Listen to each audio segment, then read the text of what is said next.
à la continuité de ce que nous avons vu la dernière fois, ces deux dernières réunions.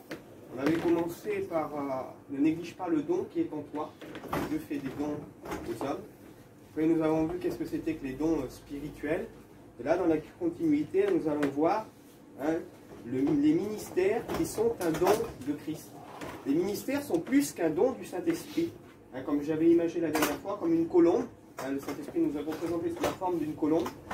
Et on voit quelquefois une colombe qui a 9 plumes sur une aile, 9 plumes sur l'autre. Physiquement, c'est pas comme ça, mais la colombe, sur certains dessins, est représentée comme ça. Et qui a 5 plumes sur son gouvernail.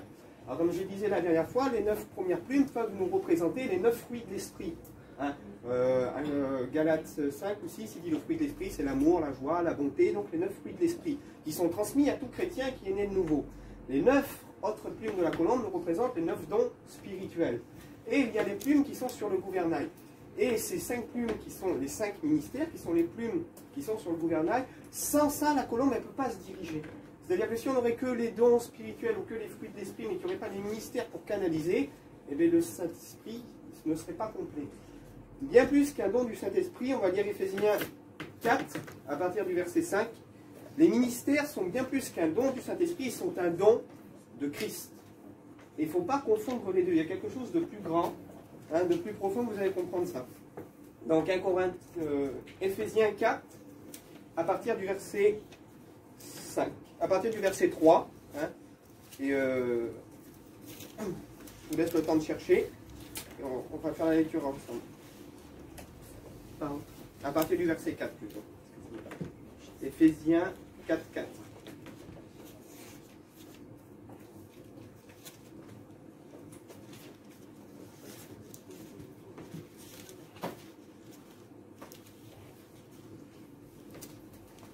On va prendre le temps ce matin, si tout le monde comprenne bien. Il vaut mieux des fois perdre 5 minutes, et qu'au moins les choses soient claires.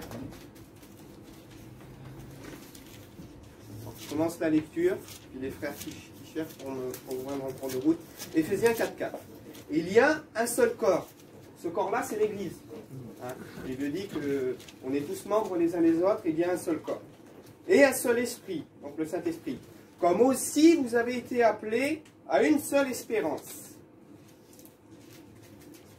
Par votre vocation, il y a un seul Seigneur, une seule foi et un seul baptême. Au nom du Père, du Fils et du Saint-Esprit.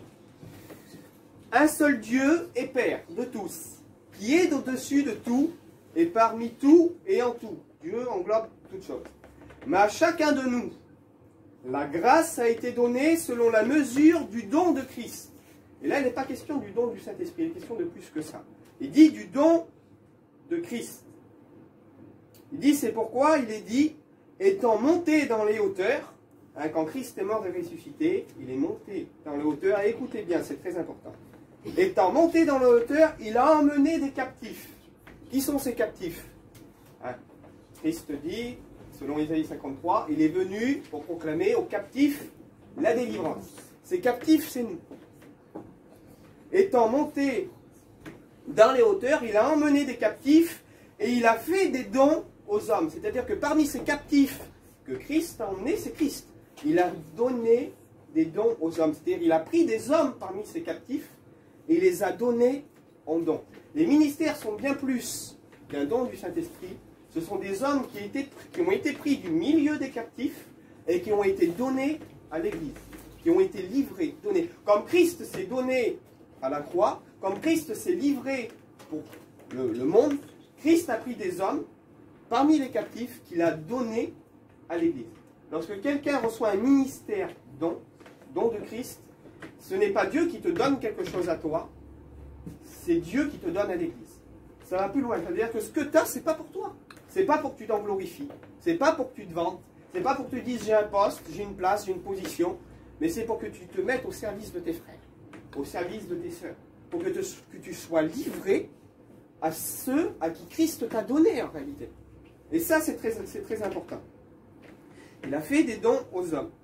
Or, que signifie il est monté, sinon qu'il est aussi descendu dans les régions inférieures de la terre, etc.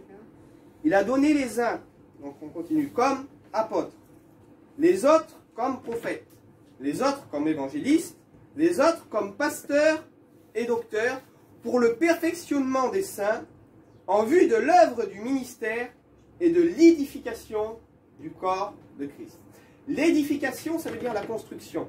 C'est-à-dire ces hommes que Dieu a donnés, ce n'est pas pour leur propre construction, mais c'est pour la construction de l'Église. Pour la construction du corps du Christ.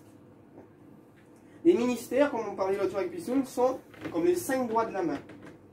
Le pouce, il peut interagir avec tous les doigts de la main. Le pouce, c'est ce qu'on appelle l'apôtre. C'est-à-dire il peut toucher à l'évangéliste, il peut toucher au prophète, il peut toucher au pasteur et il peut toucher au docteur. Ensuite, nous avons ce qu'on appelle le majeur. Le majeur, c'est toujours celui qui montre la direction. Quand on veut montrer la direction, on pointe toujours du doigt. Ou alors, quand on lit la Bible, ou quand on lit un livre, on met le doigt sur les Écritures. Celui qui met le doigt sur l'Écriture, c'est le docteur. Il montre la direction selon la parole de Dieu. Et il vient mettre le doigt sur l'Écriture, pour scruter, pour lire. Celui qu'on appelle le majeur, il est plus haut que tous les autres, celui-là. Celui-là, c'est le pasteur. Pourquoi il est plus haut? Parce qu'il est au-dessus, il regarde ses frères. Il regarde celui qui a un besoin. Il regarde celui qui est dans le problème. Il a la vision. Le pasteur, c'est celui qui a la vision. Vous savez, quand on est perdu au milieu de gens, au milieu d'une foule, quand on cherche quelqu'un, c'est toujours celui qui est plus grand, il fait ça, là. Puis pour lui, tout est clair. Il ne cherche pas comme ça. Il voit, ah ben tiens, un tel, il est là. Je vois l'autre là-bas, il est là-bas. Le pasteur, c'est ça. Il reconnaît le besoin qu'ont les brebis. Dieu l'interpelle. Et il est là, il est au-dessus, puis il surveille, il regarde. Ah, l'annulaire. L'annulaire, quand on prend la main gauche, c'est le doigt de l'alliance. Vous voyez, elle est là, regardez. Cette coupe est la nouvelle alliance en mon sang. L'annulaire, c'est le doigt qui va au cœur. Et l'annulaire, c'est l'évangéliste. C'est celui qui proclame l'alliance. Christ est mort, Christ est ressuscité. Venez à moi, vous tous qui êtes fatigués et chargés, je vous donnerai du repos. C'est celui qui a l'amour, le feu brûlant pour les âmes. Et le prophète, on dit toujours, c'est mon petit doigt qui me l'a dit. Le prophète est celui qui transmet la parole de Dieu. Vous voyez, l'auriculaire, c'est le doigt qu'on met dans l'oreille. Quand on a un problème à l'oreille ou qu'on entend mal, le prophète, c'est ce qu'il vient faire. Le prophète vient nous déboucher les oreilles des fois. Il vient avec la révélation de Dieu, il met le doigt dans l'oreille, et puis c'est Dieu qui parle. C'est Dieu qui parle à l'oreille, le prophète, c'est ça. Et on va détailler ensemble les ministères, donc un par un. Là, je vous ai fait une petite synthèse, on va voir que ça correspond vraiment. Alors, il y a bien plus, il y a les 5 ministères dons, et on va le voir ensemble. Il y a 2 ministères complémentaires qui forment 7 ministères, la perfection. Les ministères complémentaires sont le ministère de diacre et sont les ministères d'anciens. Et ces 2 ministères, nous le verrons par la suite, ne sont pas des ministères dons, mais sont des ministères établis par les hommes. Et on va le voir ensemble à travers les Écritures, ce que la Bible nous dit.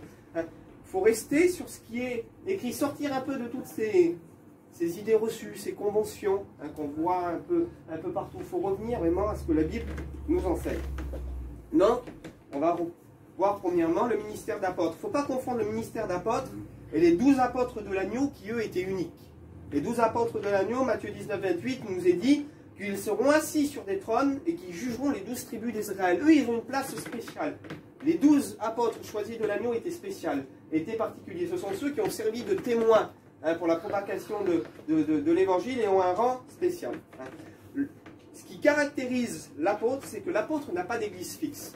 Un apôtre, il ne peut pas rester dans une église. Si un apôtre reste dans une église, il perd le ministère que Dieu lui a donné. Pourquoi? Parce que le mot apôtre veut dire celui qui construit, veut dire un émissaire. C'est comme un ministre, comme le ministre des Affaires étrangères. Vous voyez, le ministre des Affaires étrangères restait en France. Pour que le ministre des Affaires étrangères français manifeste son ministère, entre guillemets, il faut toujours qu'il soit à l'étranger. Il va pactiser avec le Royaume-Uni, il va un peu en Thaïlande, etc. J'imagine un peu, c'est pour vous faire comprendre. L'apôtre, c'est ça, c'est celui qui est envoyé au loin pour pouvoir en réalité manifester le ministère que Dieu lui a donné. Et l'apôtre, il vient, donc il évangélise un peu au début, mais il n'est jamais seul, il est souvent accompagné d'évangélistes. Dieu place toujours des hommes sur la route de l'apôtre.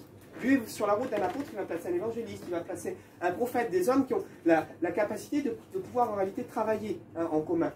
Et quand il y a des prédications, les églises se forment, les gens se convertissent, ils forment, il évangélise, ensuite il enseigne un peu, et une fois que tout est établi, il établit des anciens, il établit des ministères, et une fois que son boulot est fait, il s'en va, et puis il va construire une autre église ailleurs. Il garde toujours un contact, mais l'apôtre, c'est vraiment celui qui bâtit et qui s'en va. Et on reconnaît un apôtre, parce qu'un apôtre, il n'est pas là pour gouverner l'église. Un apôtre, il est là pour construire l'église. Il est là pour construire, il établit, et une fois qu'il a construit, il établit, il a fait ce que Dieu lui avait demandé, il délègue, il se retire, et il va construire en réalité autre chose ailleurs, là où Dieu l'appelle. On va lire Actes, chapitre 13.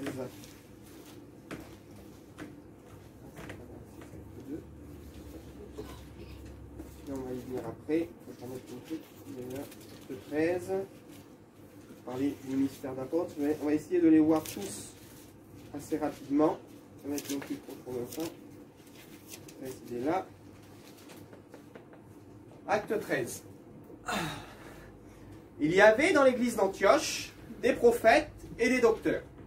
Barnabas, Simon, appelé Niger, Lucius de Cyrène, Manahen, qui avait été élevé avec Hérode le tétrarque, et Saul, pendant qu'ils servaient le Seigneur dans leur ministère et qu'ils jeûnaient, le Saint-Esprit dit, « Mettez-moi à part Barnabas et Saul pour le ministère à laquelle je les ai appelés. » Alors, après avoir jeûné et prié, ils leur imposaient les mains et ils les laissèrent partir.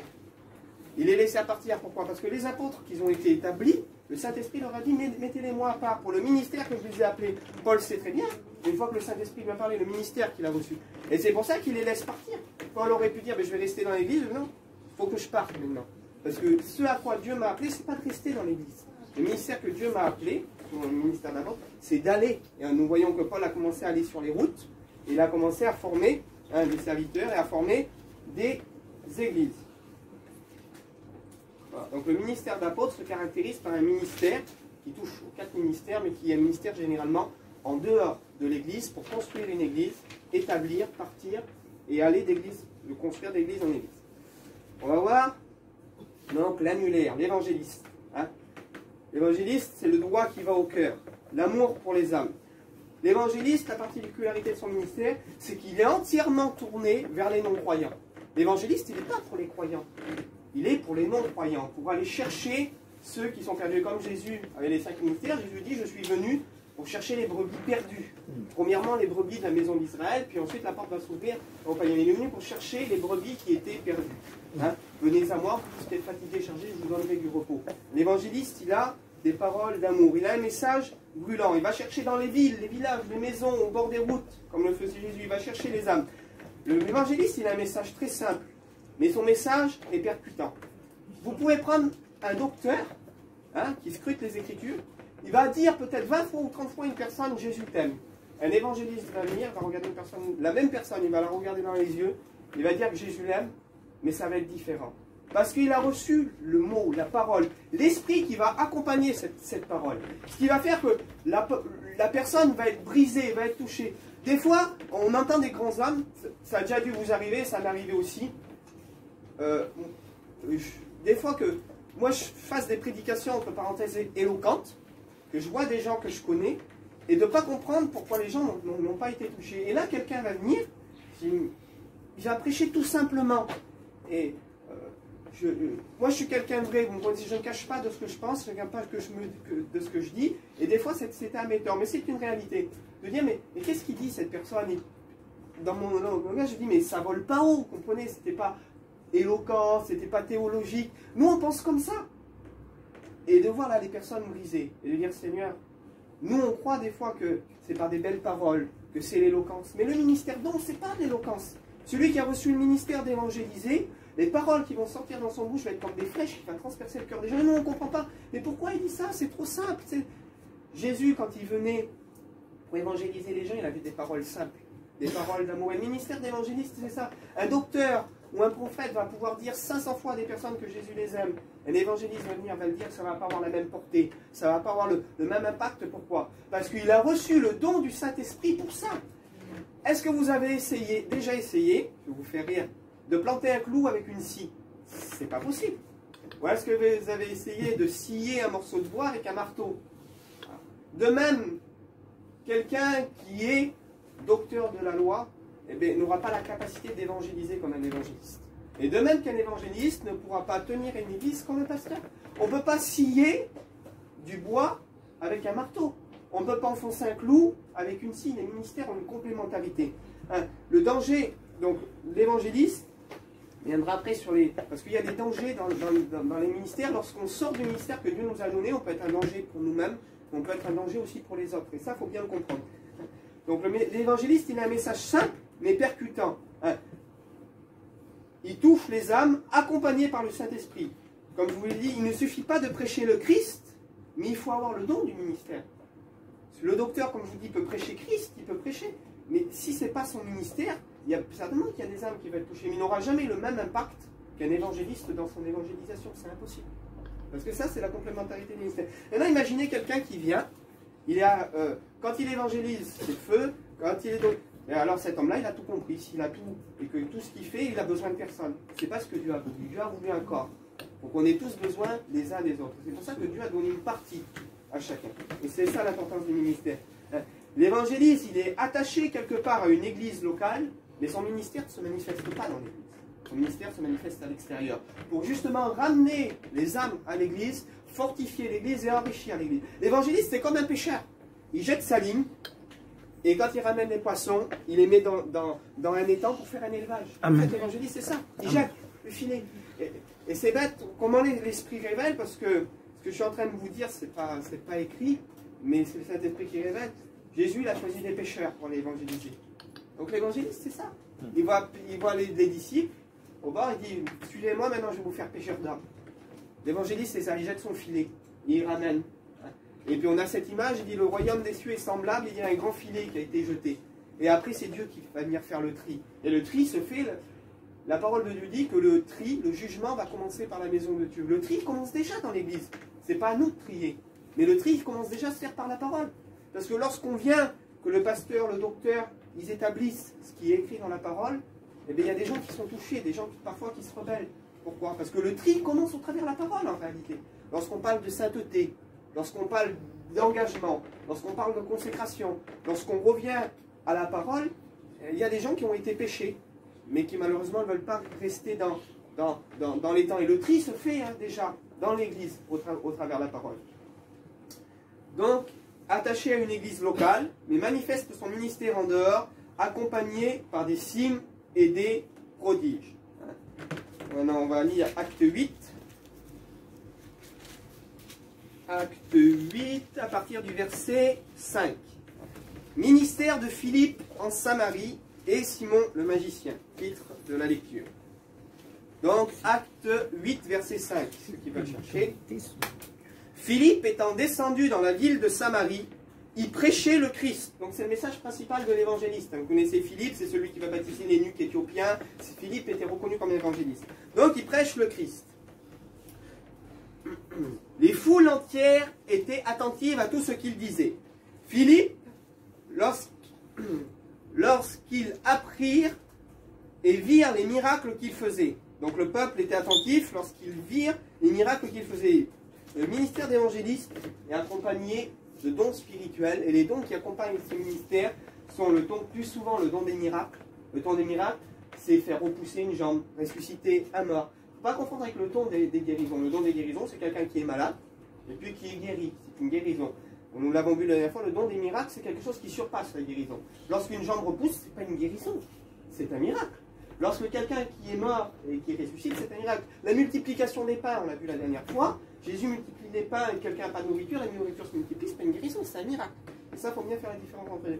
L'évangéliste, pour attester que son message est vrai, lorsqu'il va être chez des gens qu'il ne connaît pas, il est accompagné par des signes et des prodiges. Ça, c'est ce qui caractérise le ministère d'évangéliste. Donc, lorsque le peuple apprit et virent les miracles qu'il faisait, donc, car des esprits impurs sortaient de plusieurs démoniaques, en poussant de grands cris, et beaucoup de paralytiques et de boiteux furent guéris. Et il y eut une grande joie dans cette ville. Il y avait auparavant dans une ville un homme nommé Simon le magicien. Bon, il explique un peu son histoire. Les gens l'écoutaient attentivement, etc. On va arriver au verset 12 quand il dit « Mais quand ils eurent cru à Philippe, qui leur annonçait la bonne nouvelle du royaume de Dieu et du nom de Jésus, beaucoup d'hommes et de femmes furent baptisés. Simon lui-même crut, et après avoir été baptisé, il ne quitta plus Philippe, et il voyait avec étonnement les miracles et les grands prodiges qui s'opéraient. Verset 14, et c'est là que ça devient vraiment intéressant. On voit ce que Philippe a été capable de faire au travers le ministère que Dieu lui a donné. Écoutez bien. Maintenant, verset 14, il dit, « Les apôtres qui étaient à Jérusalem, ayant appris que la Samarie avait reçu la parole de Dieu, y envoyèrent Pierre et Jean. Ceux-là arrivèrent en Samarie. Ils prièrent pour eux afin qu'ils reçoivent le Saint-Esprit, car il n'était encore descendu sur aucun d'eux. » On voit qu'une fois que Philippe a fait son travail, ils auraient très bien pu dire, bon, il y a Philippe là-bas, Philippe maintenant t'a évangélisé, mais prie pour eux, ils vont être baptisés du Saint-Esprit. Ils auraient pu lui faire confiance. Mais ce n'est pas son ministère. Une fois qu'il a évangélisé, ils envoient des hommes qui ont le ministère complémentaire pour pouvoir structurer l'église que Philippe vient de construire, entre guillemets. Les hommes et les femmes qui ont eu ce réveil, il envoie des apôtres pour aller structurer l'église, pour que les gens reçoivent le baptême du Saint-Esprit, et par la suite établir, comme on dit, établir des anciens, etc., lever des ministères et établir l'église. Philippe seul n'a pas pu en réalité continuer, parce que ce n'était pas son ministère. Comme j'ai dit tout à l'heure, on ne peut pas enfoncer un clou avec une scie.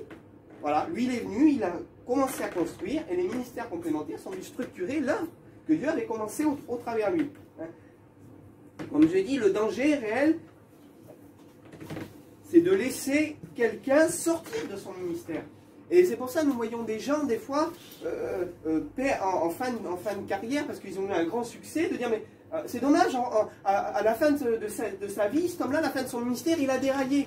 Pourquoi il a déraillé? Mais des fois, il y a des grands évangélistes, on vient leur poser des questions théologiques. Mais comme la personne se sent, entre parenthèses, concernée, eh bien, il se met à répondre à des questions théologiques, alors que ce n'est pas un docteur. Où on vient demander à un docteur de faire de grandes évangélisations, d'organiser des campagnes d'évangélisation, mais ce n'est pas son ministère. Parce que les gens ont du succès dans une voie, les gens autour veulent les engager dans une autre voie, croyant qu'ils ont reçu tous les ministères. Ce n'est pas comme ça que ça fonctionne. Laissez l'évangéliste évangéliser, laissez le docteur enseigner, laissez le pasteur surveiller l'église. Et c'est dans la complémentarité des ministères que l'on voit les églises fructifier. Maintenant, si les gens sortent de ce que Dieu leur a donné parce qu'ils sont poussés par d'autres gens, et toi, t'en penses quoi de ce passage?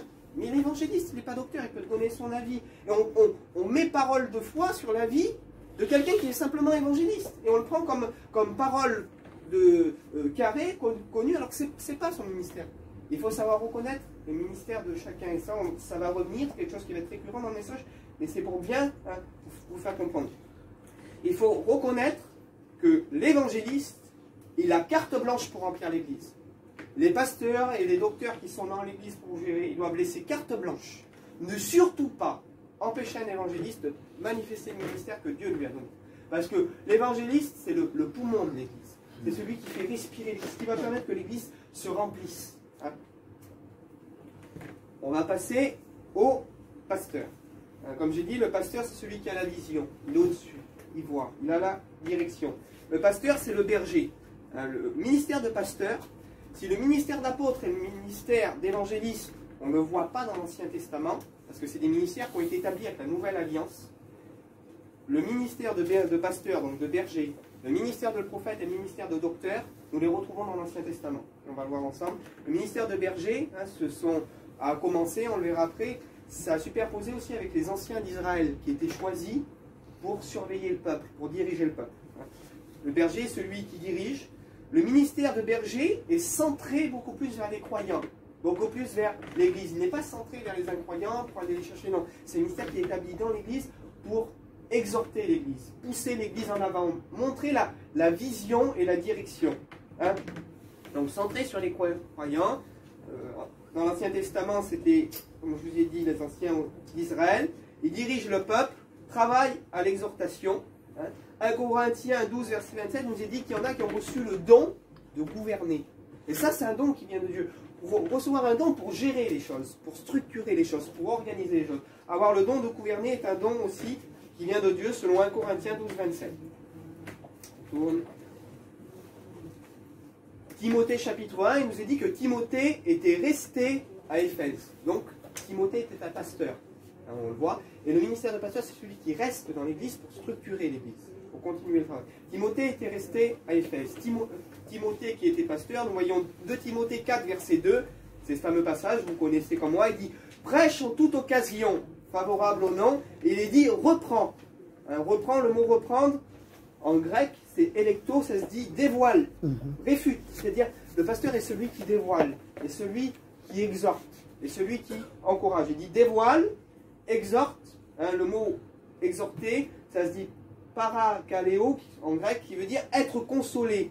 Hein, c'est-à-dire aller consoler les autres. Le pasteur est celui qui voit la souffrance des brebis. Quand une brebis se fait mal, eh bien, il vient, il la soigne, il la structure, il l'aide. Il est tourné vraiment vers les croyants et vers la santé spirituelle de l'Église. Hein. Donc être consolé, et il est celui aussi qui engage les gens. Parce que le mot exhorter, c'est engager les gens. Et quand un pasteur va donner une prédication sur « faut marcher comme ça, et la parole de Dieu c'est comme ça, et avancer comme ça », il va engager les gens à prendre position face à la parole de Dieu. Et le pasteur est vraiment celui qui engage les gens dans l'évangélisation, qui engage les gens dans le chant. Donc il structure, il engage les gens dans l'évangélisation, dans le chant, dans aussi les prises de position face à la parole de Dieu. Hein. Il combat aussi les loups, il dit réfute, hein. Il dit exhorte, mais il dit aussi réfute. Et le mot réfuter, c'est reprendre. C'est dire non, non, je te réfute, ce que tu dis là, ça ne va pas. Hein. Il surveille que l'Église ne se fasse pas prendre par des loups ravisseurs, par des gens qui viennent séduire. Donc le pasteur est très important. Donc il combat les loups par quoi? Par la parole de Dieu que Dieu lui a donnée. Dieu lui a donné un don pour gouverner et un don pour gérer. Un don pour voir la souffrance. Comme il est au-dessus des autres doigts, comme je vous ai dit qu'il est plus haut, il regarde. Et il comprend tout de suite, le pasteur, celui qui souffre, il le voit. Ah, t'as vu, la sœur Intel, elle n'est pas venue à la réunion. Je vais l'appeler. Le pasteur, il est tout de suite à courir auprès des âmes. Il voit. Et le frère Intel, qu'est-ce qui lui arrive? Avant que j'aille le visiter, il va, il visite, il le console. Le pasteur, c'est ça, c'est le rôle du berger qui prend soin, en réalité, des brebis. Le pasteur a un ministère tourné vers la parole, vers l'exhortation. On ne veut pas confondre exhortation et enseignement. L'exhortation comprend une certaine part d'enseignement. Mais, comment dire, c'est comme l'océan. L'exhortation, c'est effleurer le bord de l'océan. L'enseignement, c'est rentrer sous l'océan. C'est rentrer plus profond, dans les profondeurs. Le pasteur va exhorter, c'est-à-dire il va prendre l'eau de la parole, il va la verser sur les chrétiens, il va les aider, les encourager, leur donner la direction. Et le docteur va plonger, lui, dans l'enseignement. Va plonger plus en profondeur pour sortir ce qui est caché, hein, ce qui est en réalité en dessous. Quatrièmement, le prophète. Je vous ai dit, le prophète, c'est l'auriculaire, c'est celui qui parle à l'oreille. Hein. Il parle à l'oreille de l'homme. Ancien Testament, hein, révélation, oracle de Dieu, du présent et de l'avenir. Hein. Donc il est celui qui révélait aussi le présent. Le prophète révèle des situations, il révèle le présent, mais il révèle aussi ce qui doit se passer. Il révèle aussi l'avenir. Dans l'Ancien Testament, les prophètes étaient saisis par l'Esprit. Il ne faut pas confondre, hein, c'est bien important, le mot où quand il dit que David revêtu, saisi par l'Esprit, et aujourd'hui, nous sommes habités par le Saint-Esprit. C'est deux choses différentes. Si dans l'Ancien Testament, le Saint-Esprit visitait, parce que la Bible dit, tant que Christ n'est pas mort et ressuscité, nous ne pouvions pas, nous, être une habitation de Dieu en esprit. Donc le Saint-Esprit saisissait, hein, ils étaient revêtus du Saint-Esprit comme d'un manteau, qui les recouvrait, qui les saisissait. Mais aujourd'hui, au travers de la mort et la résurrection du Christ, hein, Jésus le dit à ses apôtres, il dit, vous recevrez le Saint-Esprit, il dit, il sera en vous. Donc s'il dit à ses apôtres, il sera en vous, c'est-à-dire que tant que Jésus n'est pas mort et ressuscité, le Saint-Esprit n'était pas encore en eux. Il était conduit, mais ça c'est une autre étude, on y reviendra un jour. C'est par rapport à la nouvelle naissance, à la mort, à la résurrection de Jésus, qui nous permet, hein, de devenir l'habitation de Dieu en esprit. Donc, sous la nouvelle alliance, l'Esprit vient résider réellement dans le prophète et dans chaque cœur du croyant. Hein. Nouveau Testament, donc habitation de Dieu par l'Esprit. Le ministère de prophète est un ministère de révélation. Les dons du prophète sont la parole de sagesse, parole de connaissance, prophétie, tous les dons qui vont venir révéler l'état des cœurs. Le prophète, il a un message brûlant. C'est-à-dire que son message, il va venir mettre le feu. Le Saint-Esprit va parler, les gens vont parler en langue, il va y avoir les gens... Quand je dis que les gens vont tomber, on n'est pas pour faire tomber les gens, mais quand quelqu'un a une révélation, il tombe comme des nuées, il ne sait pas, il ne comprend pas. Pour comment cet homme connaît ma vie, vous comprenez le sens, hein? Le prophète est celui qui va venir mettre le feu à l'église. Il est celui qui va mettre le feu. On voit des fois des prophètes qui remplissent des stades et puis les gens sont là, ils sont brisés, il y a des révélations, il y a des guérisons. Hein. Ce qui accompagne le don de prophétie, c'est les révélations, mais aussi les guérisons. Le prophète a un message brûlant qui dévoile le secret des cœurs. Il est tourné vers le païen, mais il est aussi tourné vers l'église. C'est-à-dire le prophète, il est un peu une charnière entre ce qu'il va faire dans l'Église, mais ce qu'il va faire aussi au milieu des païens. Et quand nous voyons l'apôtre Paul qui va partir en campagne d'évangélisation, donc vous lirez ça, Acte 15, 32, il nous est dit que Silas était prophète. Acte 15, 32, Silas était un prophète. C'est ce que le livre des Actes nous dit. Et Acte 15, 40, il nous dit que Paul, l'évangéliste, va partir et qu'il va emmener Silas avec lui. Paul qui était apôtre, malgré que Paul recevait des prophéties, il a besoin d'avoir un prophète à côté. Parce qu'un prophète va celui qui va l'aider aussi dans l'évangélisation. Quand il arrivait dans une ville ou dans un endroit, que Silas devait regarder les gens et dévoiler les vies, quand on reçoit une révélation de Dieu, qu'un prophète dévoile notre vie, notre situation, on ne peut pas faire autrement, dire comment cet homme-là connaît ma vie, ce que je vis. Et le ministère prophète, c'est quelque chose de particulier qui est tourné sur la révélation. Le prophète a la révélation qui touche la révélation du cœur, mais ce n'est pas la révélation de la parole. Je ne sais pas si vous comprenez. Il va avoir une révélation sur les vies, mais il n'a pas de révélation dans les profondeurs de la parole, comme peut l'avoir un pasteur, comme peut l'avoir un docteur. Et on revient encore à ce que je vous disais tout à l'heure. Il y a des gens qui remplissent des stades, qui sont prophètes, qui ont des ministères, et on va aller voir des prophètes en leur disant « enseigne-moi ce texte » ou « qu'est-ce que toi tu penses de ce texte » ou de cette façon de voir les choses. Mais on demande à quelqu'un, en réalité, de manifester quelque chose qui n'est pas dans son ministère, qui n'est pas ce qui lui est demandé. Ce qui est demandé au prophète, c'est de prophétiser, d'avoir une révélation sur les vies, d'avoir une révélation sur les âmes, d'avoir une révélation sur les cœurs. Dieu ne lui a pas donné d'avoir une révélation dans la parole.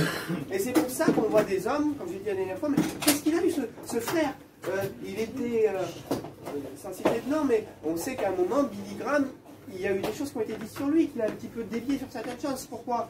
Parce que des questions lui ont été posées, il s'est engagé peut-être dans l'enseignement ou dans d'autres choses qui n'étaient pas ce qui lui avait été donné. Et des hommes perdent du crédit parce qu'ils ne veulent pas rester dans le ministère que Dieu leur a donné.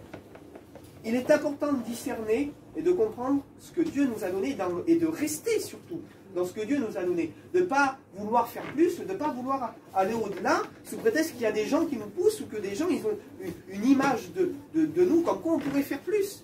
Il ne faut jamais... Et c'est pour ça qu'on voit qu'il y a des églises qui grossissent, mais qui ne grandissent pas. C'est-à-dire il y a beaucoup de membres qui se rajoutent. Mais les âmes restent toujours au même niveau dans l'enseignement. Les âmes restent toujours au même niveau dans l'éducation. Les âmes restent toujours au même niveau dans les dons spirituels. Pourquoi? Parce qu'on met des évangélistes à la tête des églises. Ah, moi je tiens l'église 3 mois. Tu veux tenir l'église 3 mois. Alors on se prête l'église. Mais tu prêtes l'église à un évangéliste. Alors, il va faire un petit peu, mais c'est pas ce que l'église a besoin. Aujourd'hui, tout le monde veut tellement tout faire dans les églises qu'on ne sait même plus reconnaître qui est évangéliste, qui est pasteur, qui est docteur.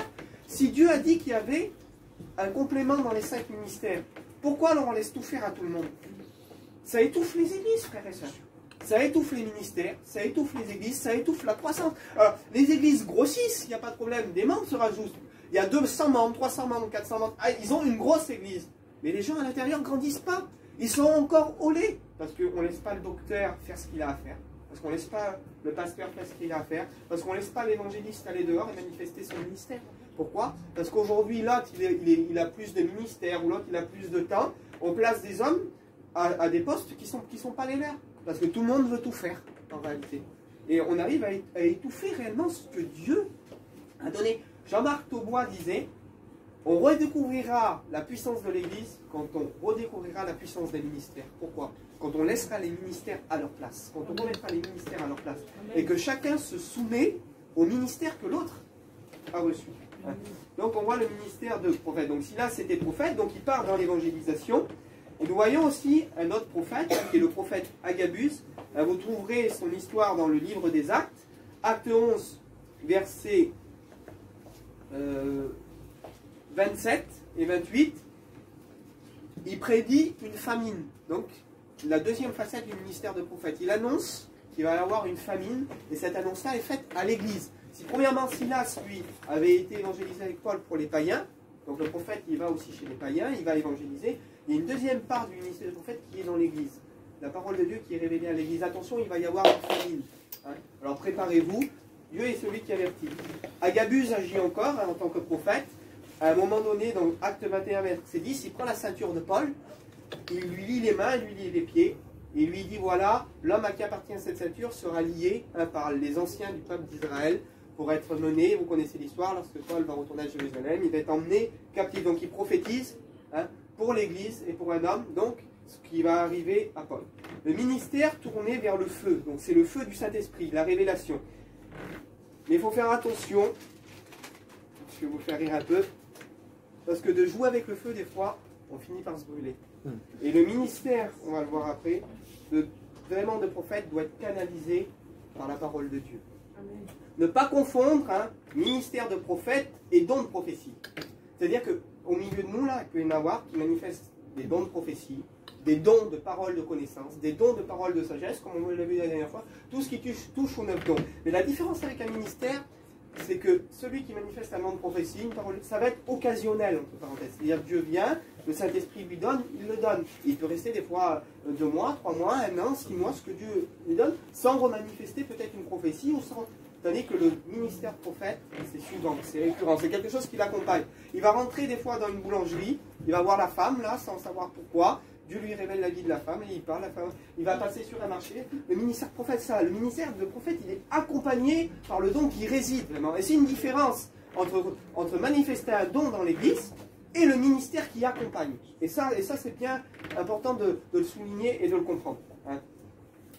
Donc, comme je vous ai dit, le ministère de prophète, c'est le feu qui consume. Maintenant, quand un feu est allumé dans une forêt, des fois, il faut des fois l'eau pour éteindre, structurer et canaliser le feu. Et c'est pour ça que je vous ai dit que les ministères sont complémentaires, on le verra aussi après. C'est que le prophète a absolument besoin du pasteur et du docteur pour être canalisé. Parce que le prophète, lui, veut tellement mettre le feu, c'est tellement que le Saint-Esprit, qu'il en oublie parfois la parole, qu'il en oublie parfois l'équilibre. Et d'un côté, on va le voir, au travers du ministère de docteur, on vient au dernier. Donc le docteur, c'est, comme je dis, il existe aussi dans l'Ancien Testament, ce qu'on appelle aussi les docteurs de la loi. Ce sont ceux qui scrutaient les Écritures, qui donnaient l'interprétation. Le docteur, lui, il a une particularité, c'est qu'il a la révélation par le Saint-Esprit, comme on le disait tout à l'heure, parce que tout vient du Saint-Esprit et tout vient de Christ qui a donné, il a pris des captifs, il les a donnés aux hommes. Mais tout vient aussi du Saint-Esprit, au travers du docteur, qui donne l'explication et la révélation sur l'interprétation des Écritures. Et le docteur, lui, il est tourné uniquement vers ça. Ne lui demandez pas d'aller évangéliser dehors, il va pouvoir dire à quelqu'un Jésus t'aime, mais ce n'est pas son job à lui. C'est comme je dis, on ne peut pas planter un clou avec une scie. Lui, ce n'est pas son travail, il n'est pas appelé à ça. Il est appelé à scruter les Écritures et à prendre ce qui est caché, ce que les gens ont du mal à comprendre, et à le simplifier, à enseigner l'Église, à structurer. Donc, c'est une révélation qui est faite par l'Esprit. C'est-à-dire des dizaines de personnes là vont lire le texte, ils vont comprendre quelque chose, mais quand un docteur va lire le texte, il va lire entre les lignes, il va approfondir, et pour lui, ça va lui paraître simple. Pourquoi pas? Parce qu'il est meilleur. Parce que Dieu lui a donné, c'est tout.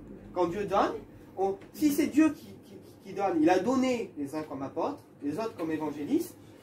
Comme on dit, on croirait que c'est simple d'être évangéliste. Le docteur, là, il va aller dans la rue, il va prêcher, il va évangéliser, personne ne se convertira. Il va dire, pourquoi moi j'évangélise, je pense, mais c'est pas ton job, tu sais pas le faire. C'est pas ce que Dieu t'a donné. Maintenant, assis-toi dans l'église, fais ce que Dieu t'a demandé, et tu vas voir que ça va marcher, ça va réussir. Que chacun doit être à la place que Dieu lui a donnée, c'est très important. Donc, il scrute les Écritures. Acte 18, verset 24, nous dit qu'Apollos était un homme versé dans l'Écriture, et il enseignait avec exactitude. C'est-à-dire que celui qui est docteur, quand il a la révélation de Dieu, c'est de l'exactitude, c'est pas de l'à peu près. C'est pas est-ce que c'est vraiment de l'à peu près. Elle explique les choses dans le sens où, ah ben oui, c'est vraiment comme ça, on ne peut pas le contredire. Oui, c'est vraiment comme ça. Pourquoi? Parce que c'est écrit. Il enseignait avec exactitude ce qui concernait Christ. Donc Apollos était docteur. Après, il peut y avoir des différences, il est vrai, dans l'interprétation, et puis on le dit, l'un était de Paul, l'autre d'Apollos. Tant que ça ne touche pas au salut doctrinal, on a la liberté aussi d'interpréter ou d'avoir une vision différente. Je parlais avec le frère tout à l'heure, il y en a qui pensent que le temple va être construit par des hommes, il y en a qui pensent que le troisième temple va descendre du ciel, mais ça ne touche pas à mon salut, ça, peu importe comment il vient le temple. L'important, c'est que je sois sauvé. L'important, c'est que je vive dans la sainteté, que je ne mente pas, que je ne triche pas, que je sois honnête avec Dieu. Ce qui se passe à la suite, on peut avoir chacun des interprétations qui divergent, mais ce qui se passe à la suite, ça appartient à Dieu en réalité. Et on ne doit pas étouffer nos frères, les condamner ou les juger, parce qu'on a une version différente, une façon de penser différente, sur des choses qui ne touchent pas au salut, qui ne sont pas doctrinaires. Maintenant, venez entrer dans l'église et dites, ben oui, tu as le droit d'aller en boîte de nuit, de danser, de se saouler. Mais non, mon frère, c'est parce que la Bible dit. Là, par contre, il y a scission. Là, par contre, on est obligé de prendre position dans des choses qui touchent au salut. Bon, ça, c'est qu'une parenthèse, mais on est tous d'accord là-dessus. Acte 3, verset 13, nous dit que Zénas aussi était un docteur de la loi. Donc, le docteur de la loi, celui qui scrute les Écritures, il est tourné uniquement vers les croyants. C'est-à-dire, qu'est-ce qu'un païen en a à faire?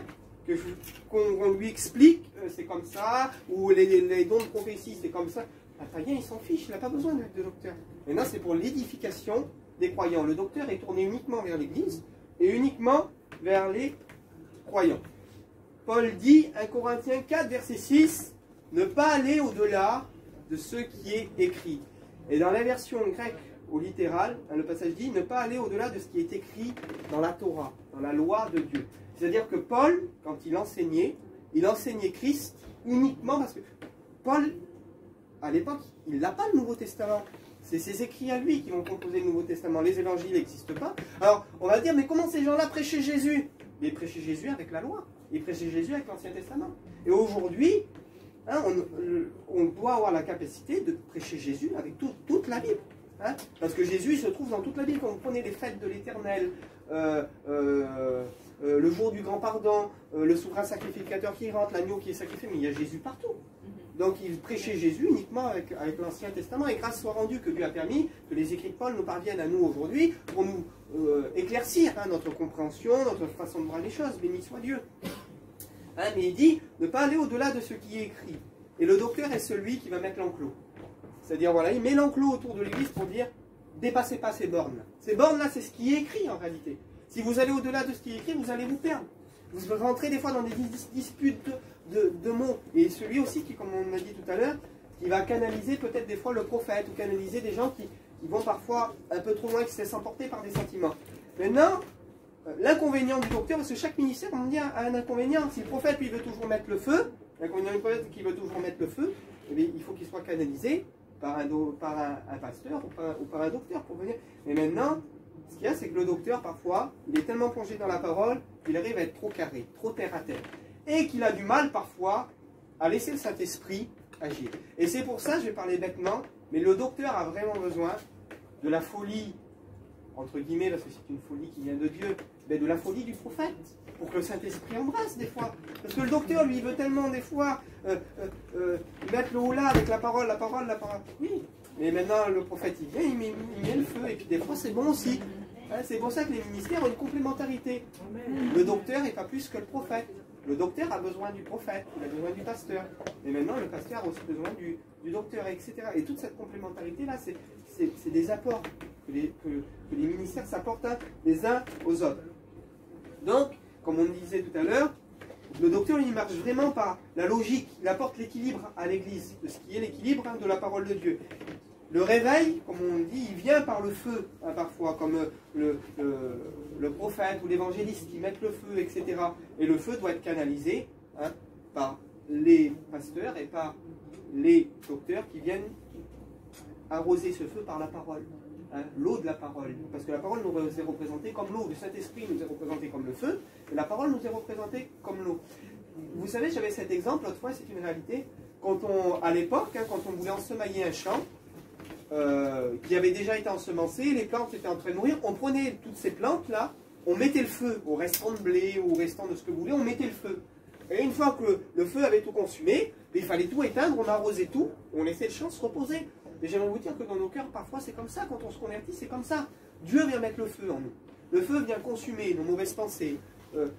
Il vient changer tout ce qu'il y a dans notre cœur. Le feu vient tout consumer. Mais une fois que tout a été consumé, on a besoin d'être arrosé par l'eau de la parole.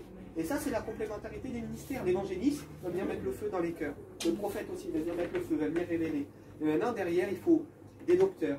Il faut des pasteurs pour venir arroser, pour que les plantes puissent pousser, pour que les âmes puissent arriver à maturité. Maintenant, si demain il n'y a pas de prophète, il n'y a pas de docteur, il n'y a personne dans l'église.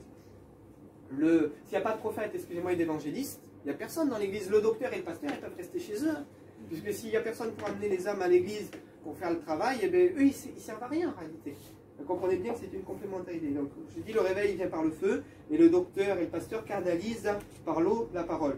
Complémentarité des ministères, dont j'en ai parlé assez. Le danger de l'évangéliste, celui qui ramène les âmes, hein, c'est qu'il ne doit pas sortir de son ministère. L'évangéliste qui se met à enseigner, ça ne lui a pas été révélé. Donc il peut parler, il peut faire, mais il ne faut pas prendre les paroles d'un évangéliste comme parole fondatrice, comme parole de foi pour une doctrine ou pour quelque chose de ça, parce que ce n'est pas ce qui lui a été donné en réalité. Et puis il va sortir de son ministère, il peut des fois égarer les gens en faisant quelque chose que Dieu ne lui a pas demandé. Voilà. Ensuite, le prophète, pareil, quand il envoie le feu, la révélation qui consume par l'esprit, mais dans le feu, il faut faire attention, hein, parce qu'on finit par se brûler, ce feu doit être canalisé. Après, le pasteur et le docteur, eux, ils maîtrisent le feu qui est allumé par la parole de Dieu. Ils canalisent les croyants, hein, avec l'équilibre de la parole. Mais le danger du pasteur et parfois du docteur, c'est qu'ils sont tellement logiques, tellement cadrés, que des fois ils ne laissent pas le Saint-Esprit s'exprimer. Des fois ils freinent. Alors c'est pour ça qu'il faut qu'il y ait des prophètes derrière, qui poussent. Hein, c'est un complément. Hein, le prophète, hein, donc le docteur et le pasteur, ils ont besoin de la folie spirituelle du prophète et du zèle de l'évangéliste pour épanouir l'Église, pour que l'Église grandisse, pour qu'il y ait ce souffle, hein, du Saint-Esprit. Chacun est le complément de l'autre. Chacun est le complément de l'autre. Et c'est ça qu'il faut souligner, c'est ça qui est très important. Chacun est le complément de l'autre. Il faut que chacun se soumette au ministère de son frère. C'est-à-dire qu'aujourd'hui, dans notre Église, s'il y a un prophète, il faut qu'il soit reconnu comme prophète. Et il faut que les ministères se soumettent au prophète en le reconnaissant comme prophète. C'est-à-dire que s'il y a un évangéliste, il doit être capable de dire, mais lui, je me soumets au prophète, je le reconnais comme prophète, et je laisse exercer son ministère de prophète. S'il y a un docteur, le docteur est donc capable de dire, mais laissez carte blanche à l'évangéliste, c'est-à-dire, mais ça, c'est pas mon job, fais. Je te laisse carte blanche, c'est pas moi qui va te réprimander, qui va te reprendre, qui va te dire, faut que tu fasses comme ça ou comme ça. Ça, c'est ton travail.